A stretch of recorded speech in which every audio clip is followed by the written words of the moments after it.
Good morning, Priscilla. Thank you for being here today. We're going to talk about the Little Food Pantry, and I'm going to try to talk to Priscilla also while I talk to you. And I just imagine it might look a little funny on the screen, but that's okay. So I want to give just a very brief history. And then Priscilla has some stories for us that she's going to tell this morning. So Priscilla has been probably the main volunteer, the lady in charge, Ms. in charge for 8 years, you said. Somewhere around 8 years. So, yeah. And so she, has decided that it's time for her to head on to new journeys in her life. And she is doing what I, want all of our leaders to do when they give up a leadership position. She recognizes that the Little Food Pantry might look different in the years to come. And she accepts that and, remains proud of the legacy that she has. But about 10 years ago, or just short of a decade ago, the CVUU participated in some conversations regarding the growing income gap in America between the rich and the poor. And 10 years ago, that gap was growing rapidly, and it continues to grow. It continues to be a tremendous issue. This was a series of conversations that were had in partnership with the Presbyterian Church in Cedar Falls, the Episcopal Church. There were Catholic churches involved. They watched Robert Reich's lecture series on income inequality in America, which is on YouTube, and you can still access it. It's very interesting.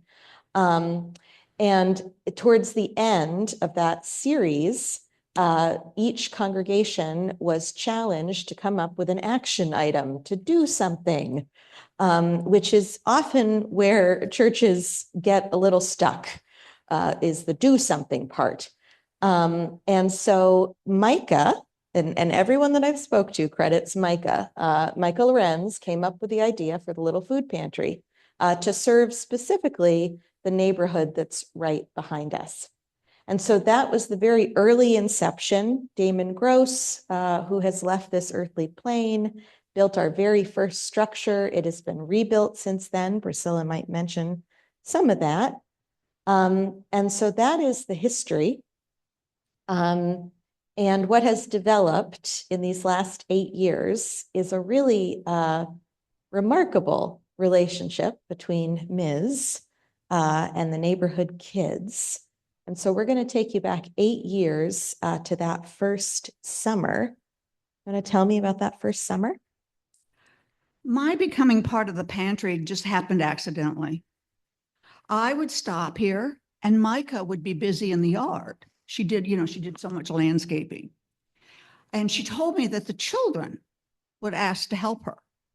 And, she showed them how to weed. And I said, you don't show me because I pull the flowers, not the weeds. But that's how it all began. I decided there could be relationships here. And there was a group of kids who had great expressive language skills. I'm sorry, it's always going to be, a hazard of my job. I'm always listening to expressive language skills. Although Liz is the expert, it was part of my professional business. And I thought, why don't I do something with the kids? So I started filling the pantry more often. The kids would watch for my red car. They'd come running over and they could not say Priscilla. So that's when Ms. was born. But these relationships were extraordinarily special as we got to know each other. And I was always checking myself that no, I'm not a school psychologist responsible for particular laws in the state. My responsibility was to be present with these children in the moment. And I reminded myself of that throughout my pantry career. Be present with the kids in the moment. And there were many, many challenges to face in the beginning. We had a lot of vandalism. And some of that frightened me because the lawnmowers were running into the cans of corn. And luckily they didn't hit the person mowing the lawn, but it frightened me. We had some windows that were broken. But this was a new project. It was tempting. A lot of vandalism for this type of vandalism is based on the frustration of poverty. Exactly. So Priscilla, I'm going to touch on a couple of things that you've already said. So one of the things that I meant to say in my opening remarks is that in my experience, being the minister in this church for the last 6.5 years, I think that we do a wonderful job discussing racial inequality and white supremacy and racism. I think we do a phenomenal job discussing LGBTQ rights and upholding and honoring and protecting trans folks. I think one of the areas where we still run into challenges within the congregation itself and more broadly is economic inequality. I think we struggle with that. You know, I think there are a lot of folks in this congregation who live very comfortably financially. And, you know, maybe it's been a long time since they weren't struggling financially, and you can kind of forget what that's like. I've kind of run into this, and, you know, no minister is in the profession for the money. But as a person that grew up in economic insecurity, and lived in a really unstable financial picture for a long time, and really only in the last couple of years have begun to find economic stability in my own life, certainly not wealth, but stability. It is something that I have noticed in this congregation. And Priscilla brought up this vandalism. And we have, over the years, experienced vandalism of the Little Food Pantry, the structure itself, the things that are inside it, vandalism of our building. And something that I have noticed and I've been really impressed by is the evolution of the understanding of where some of that vandalism comes from. I remember a conversation early on, I think it's when the window was smashed in the door at a board meeting about we don't want to call the police. You know, we don't know the situation this person is in. They're frustrated. They're angry. We don't know why they broke the window. Do we really want to get someone involved in the court system here? And I would say that the Little Food Pantry and the way that you built a bridge between us and the neighborhood behind us, I think changed some of that perception of vandalism. And wondering if you want to talk a little bit about privilege and all that. And, you know, I'm part of the, white middle class privilege. Even though I was seriously injured when I was young, I was at the low end, but I still had a job and insurance. Not what these people are struggling with. And I had to constantly check myself. I saw this happen to children in my job. Children are labeled by their last name and their address. And it's really tough to overcome that. I carry those prejudices in me. How do I overcome them when I'm with the children? And that's an ongoing challenge for all of us. There's no easy answers. I caught myself last week thinking some rather nasty thoughts, so it's always there. You have to check yourself. Where is this coming from? Where have you gotten these messages all the time that some people are less than? Where have you gotten those messages? And that's a lifelong journey to understand that. Let me tell you about something that happened with the kids that blew my heart out of the water. My heart blew out of the water many times over the last few years. But the children came running to me. Ms. Melanie's parents have been arrested for meth, and Melanie doesn't live here anymore. Well, what's Ms. going to do with that? She has some children in distress. I calmed the children down and got the story. The parents had been arrested on some charges regarding methamphetamine. Their friend was living in Southwest Iowa with an aunt. So right away, I had them calm themselves and hug themselves because I wanted them to understand that their friend was safe. Mm. And then the next part was I decided to have a little discussion with them about substance abuse disorder, something that I wish they didn't have to know a lot about. But imagine somebody being arrested for meth over here and somebody being arrested for whatever substance. It wouldn't even happen over in some of these better housing areas. It wouldn't even happen. Or if it did, they'd have a lawyer. These people at best get a public defender.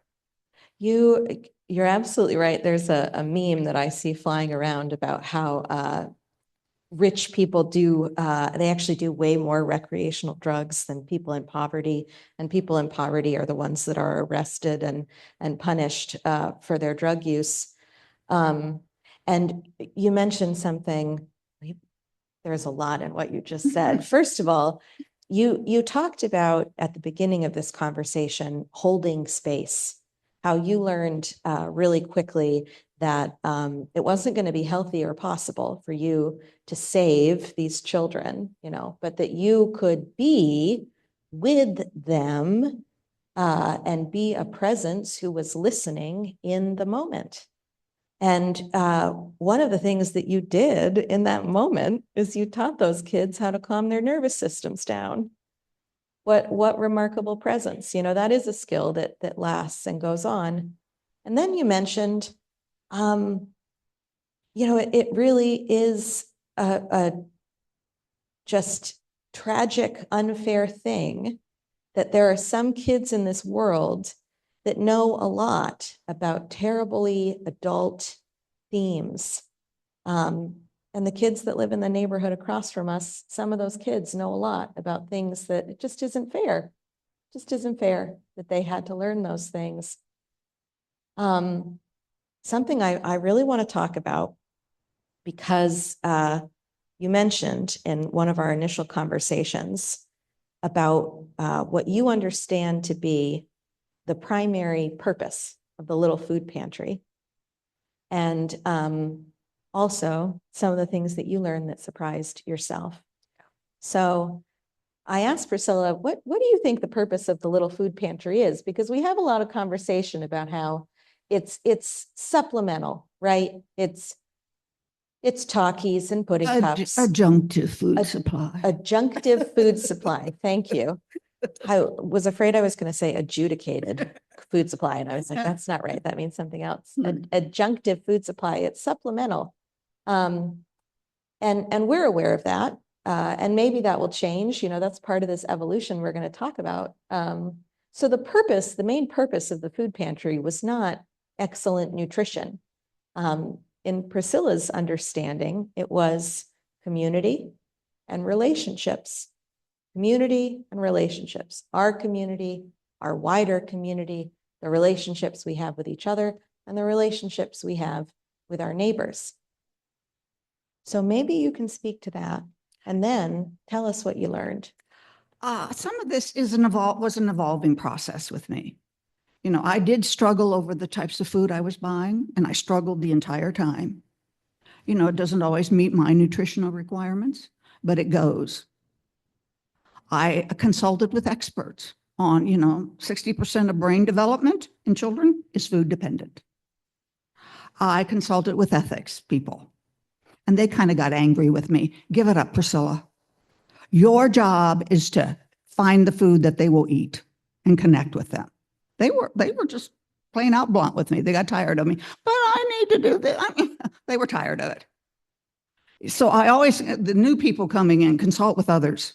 It's not a job you should do by yourself. Too many variables. But where it changed for me was during the shutdown. I know it would have been okay if I had stopped the pantry for a while. I decided not to. Number one, it'd keep me busy. Number two, I believe a religious organization has an obligation to do outreach even during the toughest times. Even when nobody wants you around, you still do it. And that's the reason I kept the pantry going. Now, people gave me money, so I filled it daily. And I did that for several months until I had vehicles lined up waiting for me. And I knew that how I was running it was going to have to change. We as a church did not have that kind of money to fulfill that. And having vehicles lined up, it did kind of intimidate me, quite frankly, although I'm pretty tough.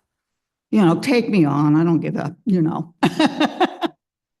But I had to learn, keep learning what's working, what's not. What can this church possibly do that is sustainable? So I had to constantly learn and check myself.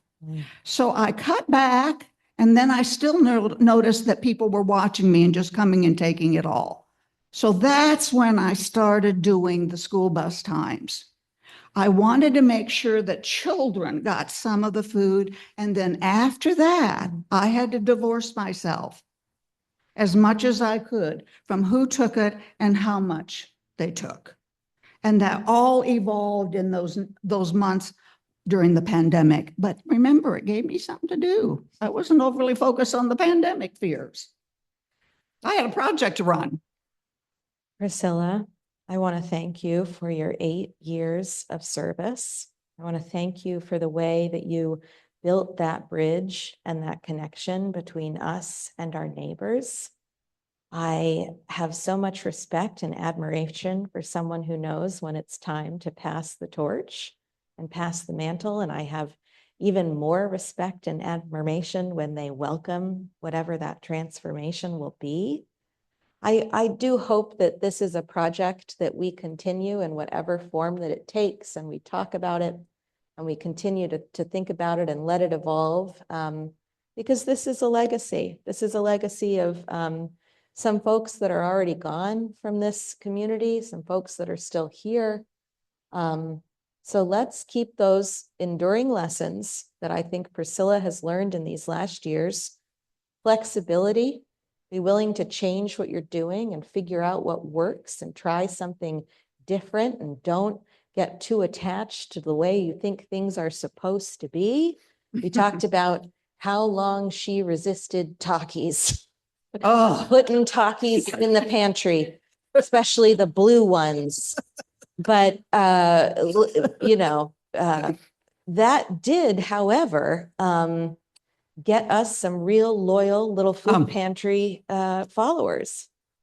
And I'm loved for Takis. That's right. That's right. Community. She talked about community, and she told the kids when the pantry first started, I fill this pantry and I do the shopping, but this project belongs to the whole church. This belongs to the whole church. And the whole neighborhood. And the whole neighborhood. And relationships. The relationships we have with each other, the relationships we have with people who are different from us, the efforts that we make to connect and to build bridges. Thank you, Priscilla. And I hope that you approve of whatever we do next. I will. And I'll be a big supporter. Can we give her a rollicking?